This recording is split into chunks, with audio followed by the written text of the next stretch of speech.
Okay, so let's start video number 2. In this video, I think I want to cover a little bit about handling coins, a little bit about tubes and different types of tubes, and the best ways to put coins in a tube and get them out of a tube, so on and so forth.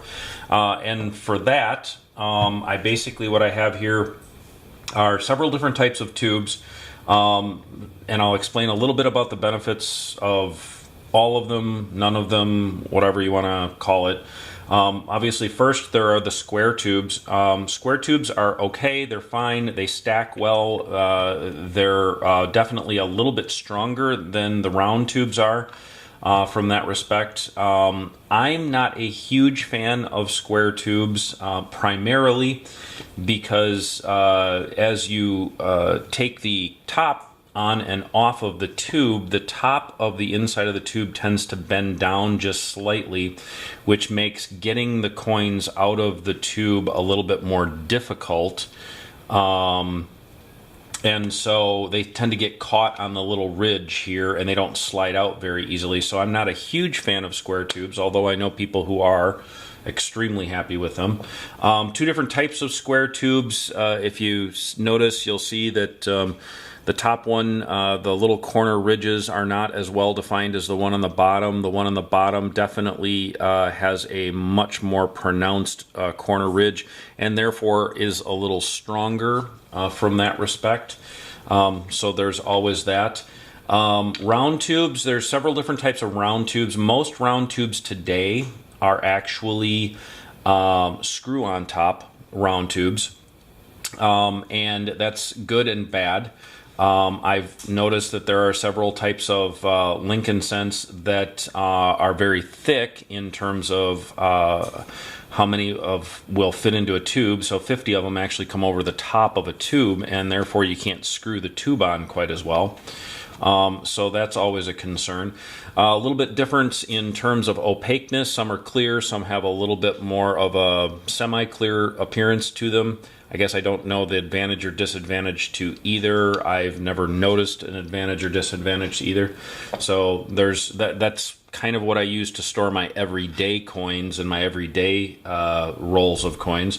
But as far as storing my actual personal collection rolls, the high-end rolls that I have, some of the rolls that are worth in excess of several thousands of dollars for a roll, I have a definite preference, and my definite preference is this type of tube. Now, this type of tube is actually no longer available to purchase. You actually have to dig, and so when I find them in old collections, I definitely take the coins that are in them out and save the tubes. As you can see by this box right here, I save them so that I can use them for my own personal collection because they're highly prized by me. They're a thicker plastic, and they tend to hold up a little bit better. They have a slide on top, which makes it nice in case you have coins that are a little thicker. You can still get the top on. And then obviously when it comes to tape on them, one of the types of tape that I prefer to use, you can probably see it sitting over here, this is just a little piece of it, it's actually painter's tape to put on a tube rather than Scotch tape or anything else. And the reason why painter's tape works well, painter's tape has a very, very lightweight adhesive to it that sticks well to plastic. But the other advantage to that is the fact that the adhesive that is on it is, being lighter weight, also has far fewer chemicals in it. And those chemicals that are in, say, like a filament tape or something like that, can tend to actually leak into the inside of the tube from an odor standpoint and discolor your coins. So it's good to have a piece of tape on your coin rolls, but you don't necessarily want to use a tape that has a super strong adhesive to it. Now, if you're shipping coins or coin tubes or, coins in tubes and stuff like that, then the filament tape is a good thing just because you don't want the cap popping off. But if you get them, you should always remove that filament tape and put something with a lighter adhesive on it. to store them. So one of the other really cool things is how to get coins in and out of a tube and how to handle them. So when it comes to how to get coins in and out of tubes, first thing is I like to do things very methodically when it comes to some of this stuff. And one of the things that's nice about a coin tube, and I get a kick out of watching people do this, a lot of people just dump the coins out in a big pile, and okay, that's no good. You have a hard time picking them up, you have a hard time sorting them out, they get nicks and dings and so on and so forth. So when it comes to a coin tube, you should actually slide the coins out, kind of like this. They just literally tip upside down and the coins will slide right out of the tube. So fantastic part about that, you can do that with anything. Here's a roll of nickels. These are some silver nickels that I have from 1943, which I don't collect, but I happen to get a hold of an extra roll of nickels. Nice part about when you slide a roll of coins out of a tube like that, it means that when you go to put them back in, it's as simple as actually sliding them right back into the tube. So very little friction, very little rubbing, very little nicks, dings, stuff like that. The other advantage to sliding a roll of coins out like that is how to handle them after you get them out of the roll.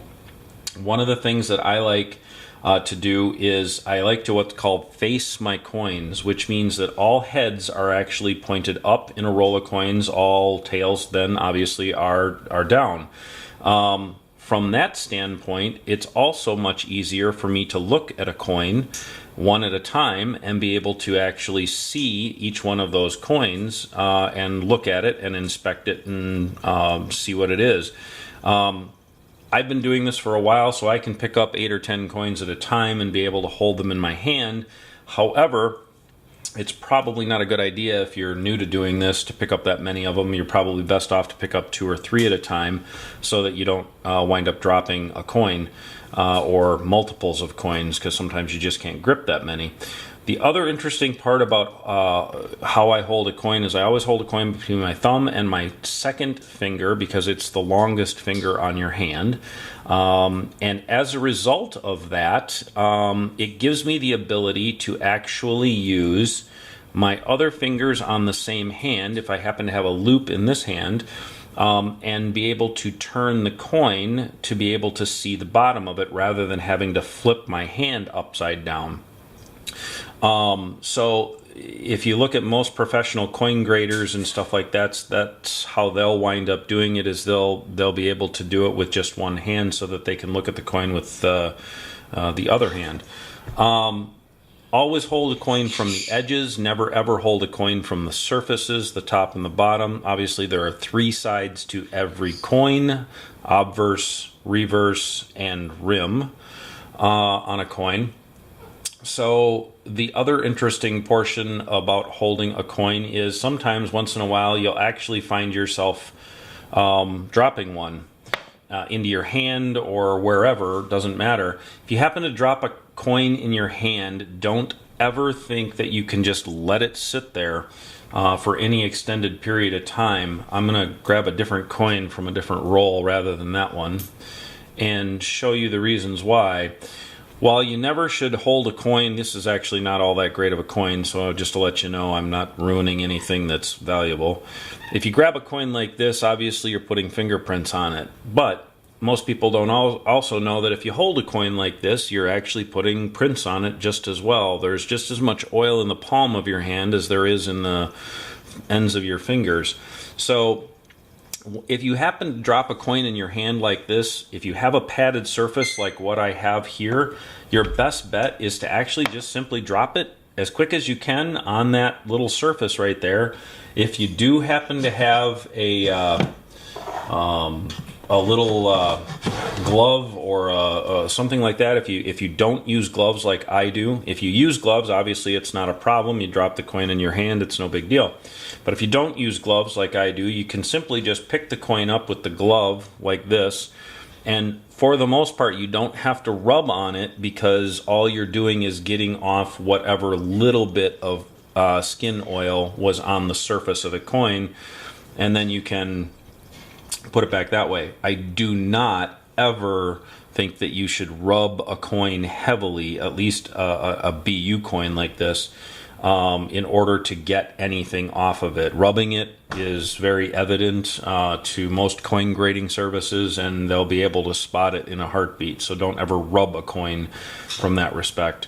As far as handling the rest of these coins, again, like I said, facing a coin all one direction is a great idea, because if you know anything about the coin grading process, or the coin minting process, excuse me, you'll know that when the dies are made, they're made so that the top and the bottom die, if there is no planchet in between them, when they come together, are not going to clash and cause problems. That's not always the case, obviously, but for the most part, that's what you want. So if you have a coin that is heads to tails like this, and the coin rubs around on it, it is not going to actually rub any high spots, because there are no high spots hitting. If the two coins happen to be face to face or obverse to obverse, and they rub around, the high spots will rub on that coin and cause high spot shininess, basically, for that. Everybody's probably seen that on their own BU coins from time to time, and that's where it comes from. So first thing I do when I get a roll of coins from somebody that I buy from, if they aren't already faced, that is the very first thing that I do, is I actually take the coins out, and before I even look at the coins, I will actually go through the roll and just take and line them up and put them all face up, basically, if you want to call it such, and I will line them out in a row, just like what you see right here. And I will face them all the same direction, so that when I go through them the next time, it's easier to get through them. So it's a pretty simple little process. The other cool part about that is, once you get to that point and you do need to put them back in a roll, even if you have two separate parts of the roll, you can simply just slide the coins right up into the roll, put them in there, and do the same thing and continue on with the rest of the roll, and the rest of the roll will go right back into the roll holder itself.